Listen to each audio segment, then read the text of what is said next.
Listen this first story. Now my job did require me to work some late nights, weekends, and even take a few business trips, but this was part of my job and Stacy did not seem to have any issues with it. She did work those first few years we were married, but when our son Jason was born, she became a stay-at-home mom. We have a nice house and a good neighborhood with good schools and some great neighbors. At that time, other than my work schedule, everything was perfect. I had a great wife, a growing family, and a job that I enjoyed and that allowed me to support them. The trouble began when we had our second child. You see, we had some difficulty conceiving Jason, and the doctor told me I had a low sperm count. We were told we could still have children. We just had to try a little harder. I had no problem with that as my wife and I had a very healthy and fun sex life. Well, within 3 years of Jason being born, Michelle came along. It was a bit of an unexpected surprise, but a welcomed one. After her birth, we decided not to have any more children as Stacy said taking care of them was a full-time job in and of itself. As time went on, we did have our problems and arguments like any couple, but we were always able to talk them out and come to some sort of resolution.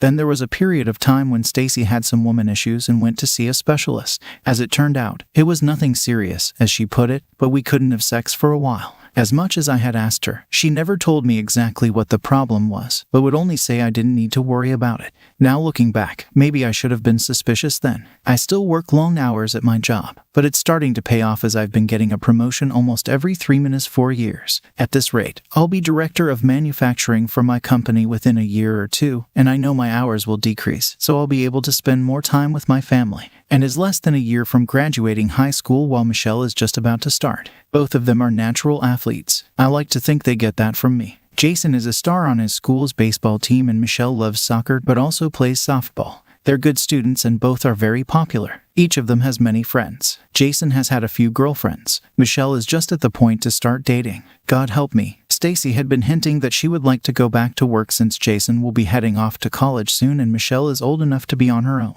This didn't sound like a bad idea as my wife did have a point, so I said it would be fine as long as it didn't interfere with her family schedule. She found a job at the mall working part-time as a salesperson for a major department store. This had the added benefit of allowing her to get the employee discount. It had been a few months since she had started working, so one day, I was scheduled for an all-day meeting with one of our suppliers, but it was canceled at the last minute. Since my office is a short drive from the mall where my wife works, I decided to surprise her by taking a long lunch and pay her a visit. I knew she worked in the jewelry department, and off I went. Once there, I looked around hoping she would come over to assist me in finding something nice for my wife, but there was no sign of her. When the young woman behind the counter asked if I needed any help, I asked, "Is Stacy working today?" "Oh no, she is not scheduled to be in until tomorrow," she cheerfully replied. "As soon as possible. I need to start making hotel reservations and so on." "When do you think you can ask her?" He pulled his cell phone from his pocket. "I'll call her now since she is still home and doesn't have to be at work until 8 a.m. He made the call as I listened to his side of the conversation, then hung up. She said she can fax over her schedule for the month later this morning. "How was that?" He smiled. "Perfect. Just perfect. Thanks, Sam. And thank your lovely wife for me too." It was about an hour later. I had my wife's work schedule and noticed she has only been working 10 to 12 hours a week. She had told me her hours were 18 to 25 per week. Why was she lying? I had a cold chill run through me as I thought of possible reasons. I didn't have time to ponder what was going on with my wife as I had meetings to attend. Throughout the day I had a hard time focusing on my job. More than a few times I caught myself staring off into space trying to get a handle on what my wife was up to. After the last meeting of the day, I went to my office and closed the door. I studied my wife's schedule and even created a spreadsheet, then downloaded it to my iPhone. What was she doing when she was not at work? I had to find out. So I got online and started to look for a way to track my wife's movements. Soon I had a list of items that would do the job plus a few other things that might come in handy. I didn't want these items showing up on our credit card or bank statements, so on the way home I paid for in cash a prepaid debit card.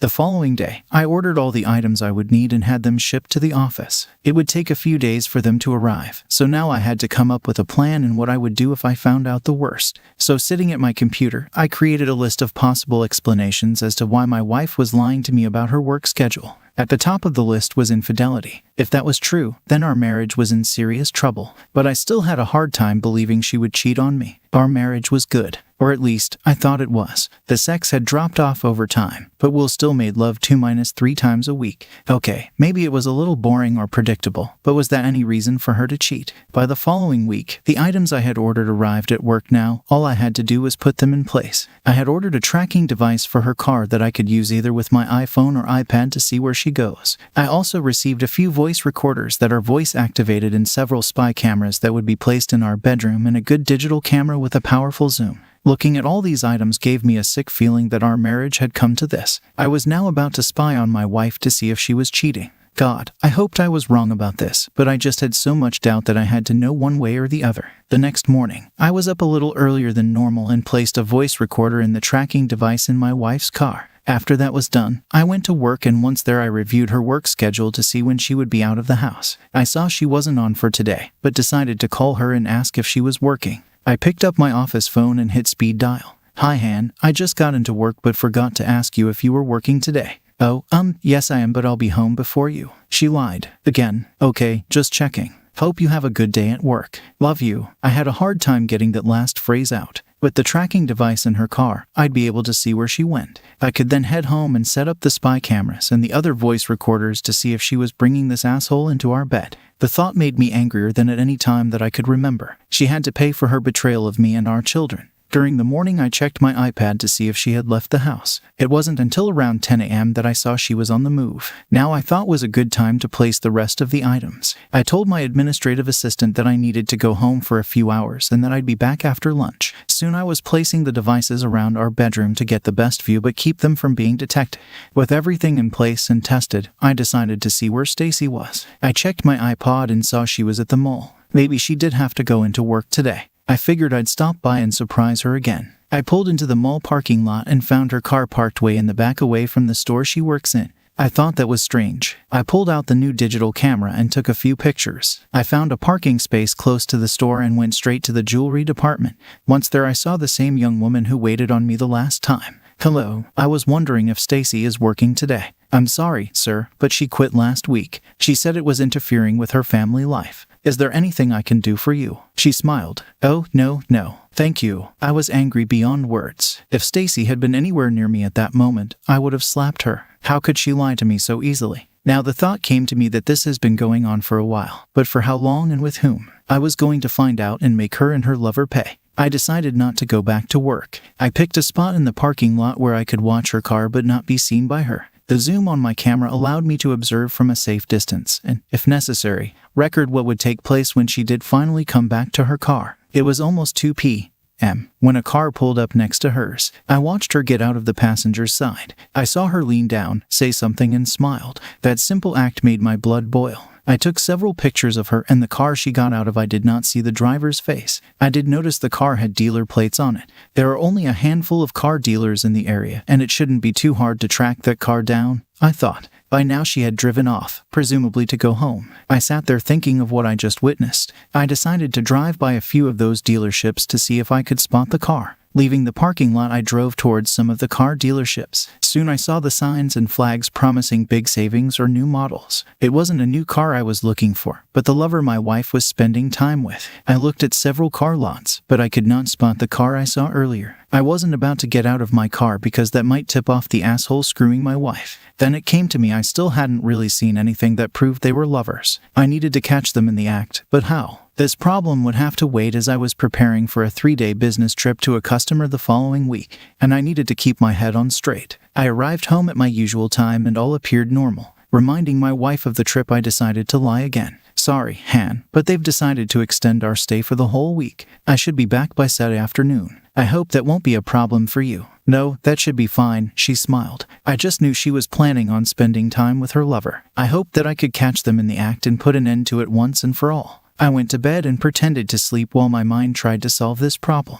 When I went to work the next morning, I pushed that problem to the back of my mind and focused on my work. The week went by quickly. I was due to fly out on Sunday afternoon. My son asked if he could drive me to the airport. I could tell something was on his mind as I drove. What's up, slugger? You seem awfully quiet. Is something bothering you? He cleared his throat. I'm Dad. I don't know how to tell you this, but I thought you needed to know. Mom is having... Well, he was having difficulty getting the word out, so I helped him. She is having an affair, yes I know. Is that what you wanted to tell me? He looked at me with a mix of surprise and sadness. Are you going to divorce her? I don't know yet. How did you find out she was seeing someone else? A few weeks ago, my baseball practice was canceled due to rain and I came home a few hours early. It was coming down pretty hard, so when I got home, they didn't hear me come in the house, but I heard them. I went up to your bedroom and saw the two of them fucking. I was so shocked I didn't know what to do, so I went to a friend's house and came back a few hours later. He was gone and it looked like Mom had taken a shower. I saw the tears in his eyes as he told me. God, I wanted to kill her at that moment. Does Michelle know? He shook his head. No, I don't think so, and I'm sure as hell not going to tell her. You know her and her temper. Good, because I'm hoping I can save our marriage and our family. Just try and act normal around your mother and sister, and if you need to talk, just call me. We got to the airport and I hugged my son. Be strong, okay, and look after Michelle. Call me if you feel the need to talk. With that I found my coworkers. We checked in and soon boarded our flight. The trip was productive as we closed a huge deal with a new customer. It took us several days of meetings and negotiations to get the deal signed, but it worked out well for both parties. The last day, and we were out having a late lunch celebrating when I got a frantic call from Jason. Did you need to come home now? There was panic in his voice. What's wrong? What happened? Now I was in a panic. It's Michelle. She found out about Mom's affair and, well, it wasn't pretty. You better get home. Is she hurt? What happened? He wouldn't tell me. Just get home soon. Please. I excused myself and said I had a family emergency and checked out of the hotel. Once at the airport, I got the next available flight home. It was only a 2-hour flight, but it felt like a lifetime. As soon as I was on the ground, Jason was there to meet me. Okay, what the hell happened? How did Michelle find out about your mom's affair? Jason looked at me, pretty much the same way I did, but she took matters into her own hands. Her softball practice had been canceled and she went home early. She found the two of them together in bed like I did. The only difference is she took a baseball bat to his sorry ass. I looked at Jason in shock, but he had a big ass grin on his face. He won't be walking for a while and I doubt very much he'll ever have sex again. She what? I said in disbelief. It seems, from what Michelle told me before the police took her into custody, that they were in the heat of passionate lovemaking when she walked in on them. She was as shocked as I was, but also mad as hell about it. So she went back to her room, grabbed her softball bat, and began beating the crap out of this guy. Once she was satisfied with the damage she'd inflicted, she dialed 911 and said she caught a criminal attacking her mother, and that they should send the cops and paramedics. I had just gotten home by then and I could hear the poor bastard crying in pain upstairs. Once the cops arrived, they questioned Mom, Michelle, and this guy Kevin.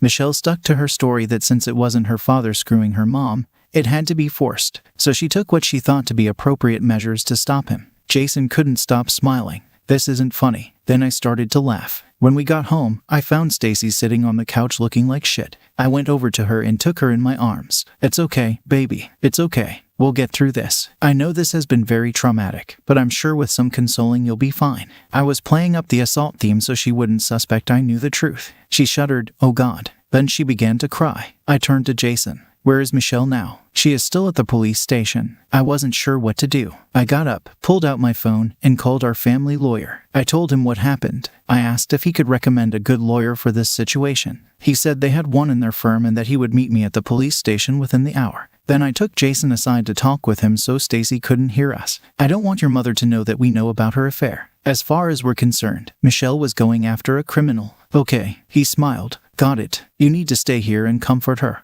I'm going to get Michelle and bring her home. I was at the police station taking with the desk officer and waiting for the lawyer. Soon he showed up, looking all lawyerly in his suit and tie. We proceeded to get Michelle released. From what I was told, Kevin wanted to press charges against Michelle for assault. I asked if my wife was pressing charges against Kevin for assault. I was told no. I knew I had her between a rock and a hard place. If she didn't press charges, then she would have to admit the affair and Michelle might go to jail. If she did press charges, Kevin most certainly would say they were having an affair and Michelle might very well go to jail anyway. I felt a mix of pride and sadness for Michelle. I was proud that she was trying to protect her mother from an alleged assault and sad that she had to find out this way about the affair. I knew right then and there our marriage was over. It took several hours, but Michelle was released to me with the promise to appear in court within the next few days. I hugged my daughter hard as she cried. I'm sorry, Daddy, but I had to stop him. She sobbed. It's okay, baby. You did the right thing and I'm so proud of you. I was crying now. Can we go home now? You bet, sweetie. You bet. As soon as we were home, Jason gave Michelle a big hug when she came in the door. How are you doing? She sniffed. Better now that I'm home. I looked around the living room. Where is your mother? She went to lie down. That bitch, Michelle spat. When you divorce her sorry ass, can I live with you? Both Jason and I looked at Michelle. Honey, who said I was going to divorce your mother? Well, I just figured since she has been cheating on you for over a year you'd want to get a divorce. Both Jason and I looked at her. What? I heard them talking before I took batting practice on him. Oh, and I don't think he'll be having sex anytime soon, if ever again. She smiled. I just had to laugh. I need to talk with your mother first, so hold off on the divorce talk. Why don't you guys get to bed? It's been a busy day for all of us. I went upstairs and found Stacy lying face down on our bed, fast asleep. I grabbed some clothes and went to sleep in the spare bedroom. It was late and I didn't see any point in waking her to hear her side of the story. Sleep didn't come easy, but it did come. The next morning, I woke up at about 10 a.m., but I felt like shit. I got up and headed down to get some coffee. I found Jason and Michelle sitting at the kitchen table talking. They saw me walking in and they each got up and gave me a hug. Jason looked at me. You look terrible, Dad. Are you okay? I nodded. Yeah, just tired. Is your mother up? They both shook their heads and Michelle spoke. Not yet. What will happen now? Will I go to jail? I'd rather go to jail than have to live with her, she spat. Michelle, you don't mean that. Look, you too. Your mother loves you, regardless of what she has done to our marriage. I'll talk with her and see what we can work out. I'm not holding out much hope. I wasn't holding any hope. Suddenly Stacy appeared standing in the doorway. Please give me a chance, she cried. I don't want to lose you or my family. Can't we talk? Can't we try and work things out? I looked at her, and the kids glared at her. Stacy and I needed to talk, but not in front of the kids. So I gave Jason a couple of 20 seconds. Why don't you and Michelle go take in a movie? Then go for some pizza afterwards. Okay. They both nodded. As they left they said, love you, Dad. But they said nothing to Stacy, and she noticed. Once they were out the door, Stacy collapsed onto a chair. They hate me. My own children hate me. Well, what did you expect? You were fucking another guy and they found out. So where do we go from here? I understand Kevin wants to press charges against Michelle. If that happens, I'll be sure all of this unpleasantness comes out in the press. You better have a talk with your ex-boyfriend. Oh, and if he doesn't agree, you tell him you'll file assault charges against him. Do you understand? She nodded and started to cry again. What about us, Chris? What about our marriage? I'll be talking to a divorce lawyer next week. You can do the same. As far as our marriage is concerned, it ended years ago. I'll take full custody of the kids because Michelle will probably take a baseball bat to you while you sleep. Do you really want to live in fear of your own children? But they're my children. They love me, she sobbed. Not so much after what they found out about you and Kevin. Look, this is going to be messy no matter how we handle it. I know I'm going to regret saying this, but it would be in your best interest to get a lawyer and see what your options are at this point. I'll try and be fair, but you hurt me and the kids, and that I cannot forgive so easily. She started crying again. Chris, I don't want a divorce. I want my family back. Please help me. Why? You not only cheated on me, you cheated on our family. The kids don't want to have anything to do with you. You really screwed up, Stacy, and I'm not sure I want to stay married to you. Please tell me what I need to do to keep our family together. I'm so sorry. She was crying even harder. A good start would be for the two of us to see Kevin and get him to drop the charges against Michelle. Then we need to talk about why you did this and see if this marriage is even worth saving. I'm not promising you anything. If you are willing to be open and honest, we may have a chance. I was just saying what she wanted to hear so I could get the charges dropped against Michelle. There was no way in hell I was staying married to the cheating bitch. I can talk to Kevin alone. There is no reason for you to be there, she said quietly. This involves our daughter, and as her father I am going with you. Do you understand? She nodded her bowed head as if defeated. Soon we were driving over to the hospital to talk with Kevin. I was expecting a pleasant conversation. As we walked into his room, I saw both his legs were suspended up in the air by ropes. His knees were bandaged and one arm was in a cast, probably from trying to deflect the blows from Michelle. I smiled inwardly and thought about buying her a car for her next birthday, even though she was 2 years from getting her driver's license. Kevin heard us walk in. He looked pretty out of it. His eyes were glazed over, no doubt due to the pain medication they gave him. I hoped that would wear off soon. Hey, if it isn't the loving couple, come on in and see what that bitch did to me. He said this calmly and as if he was drunk. Please, Kevin, we just want to talk. It doesn't have to get nasty, Stacy said with a tremor in her voice. She was nervous, but I wasn't sure why. Then it came out. I told you to get an abortion 14 years ago, but no.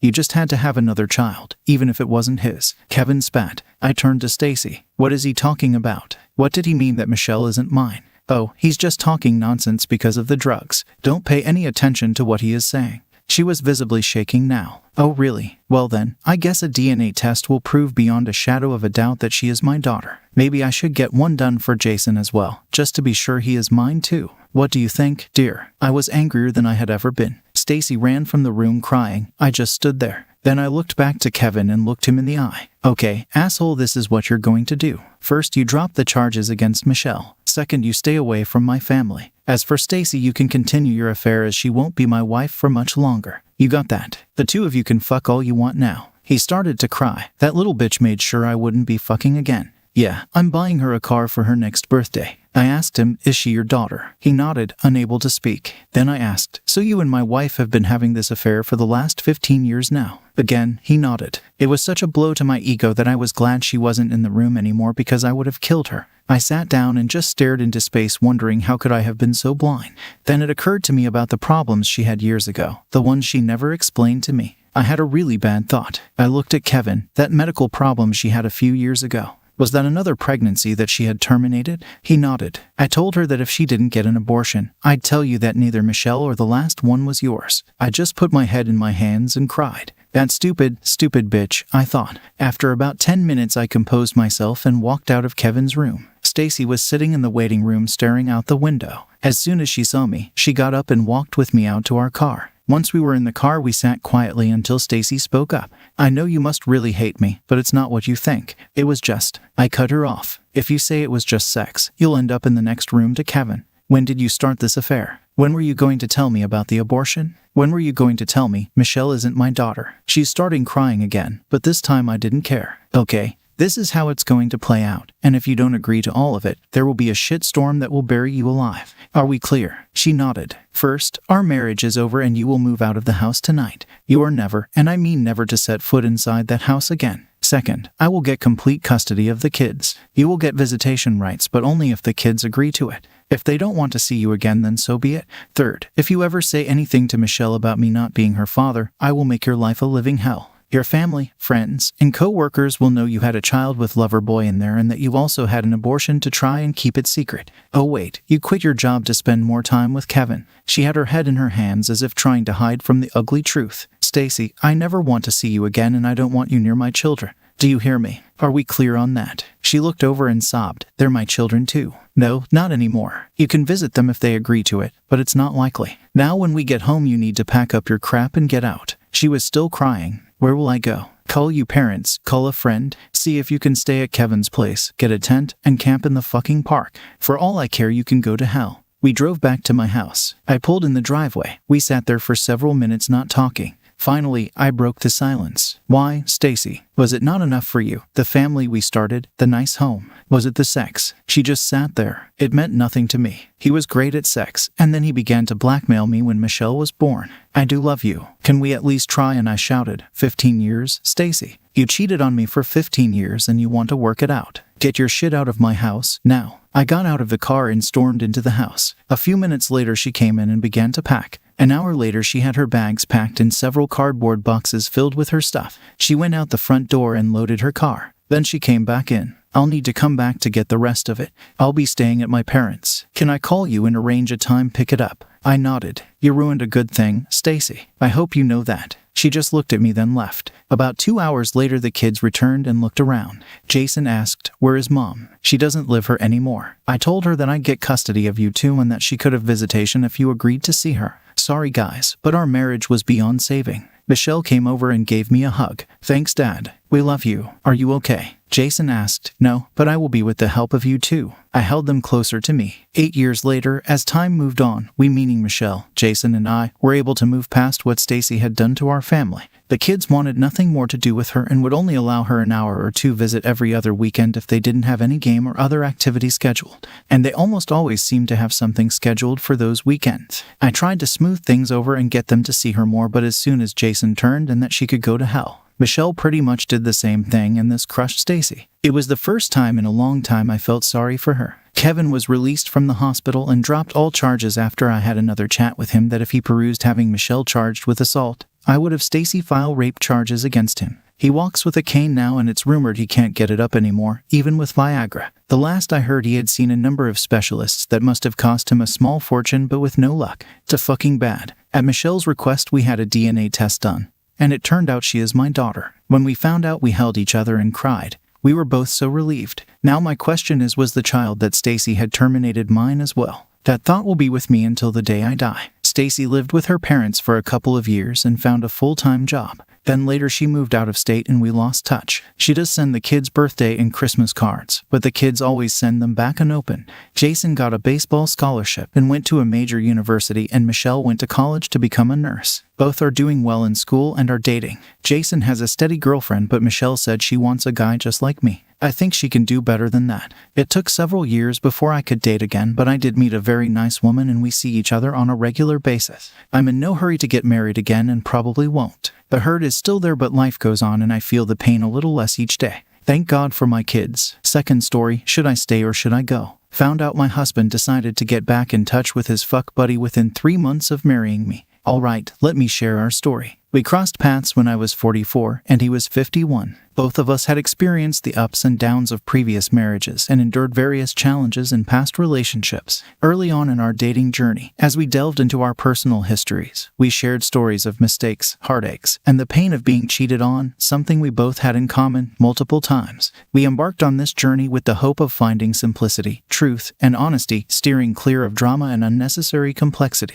Personally, I'm laid back, eschewing mind games and any sort of testing in relationships. What you see is what you get with me. I value treating others the way I want to be treated. Despite acknowledging my flaws as a hot mess and sometimes a pain in the ass, I pride myself on being honest. Over the course of 5 years, we never had a full-blown argument, maybe a minor disagreement here and there, but nothing involving harsh words or true anger. Our relationship was characterized by fun, camaraderie, and the passion of lovers. I took charge of all household tasks, cooking, cleaning, and shopping, simply because I enjoy caring for my loved ones. He, in turn, shouldered the majority of the house bills, despite my initial hesitation.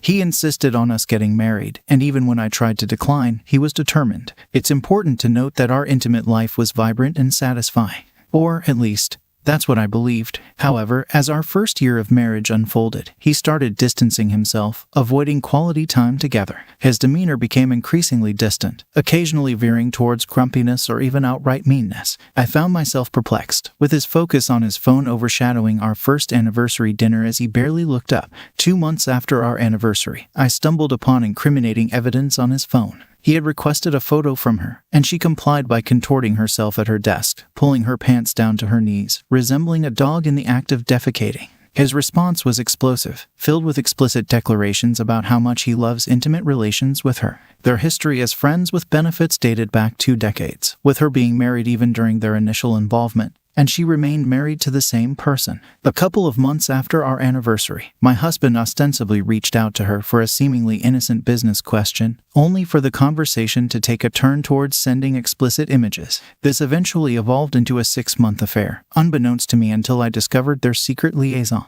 The affair came to an end only because I caught them in the act. Their plans included going on trips together, creating videos, and engaging in various activities. He expressed an undeniable fondness for her physical appearance, despite her having what he described as a flat rear and saggy breasts, with no eyebrows and lifeless eyes. While I don't intend to sound conceited, she, in his words, is not an attractive individual. Despite me being 7 years older, I maintain a figure that includes a well-endowed chest and a shapely posterior. Regrettably, he has never shown the same enthusiasm for pictures of me. Attempts to introduce creativity and spontaneity into our intimate life have been met with awkwardness and discomfort. Additionally, he harbors a strong preference for explicit content, enjoying watching explicit acts on screen, but he doesn't desire those experiences with me. Unlike the explicit conversations he engages in with her, he remains reserved with me. His reluctance extends to oral sex, a favor he is more willing to bestow upon her, expressing desires for explicit acts in the dark and a swift resolution, followed by a seemingly disinterested inquiry about my satisfaction.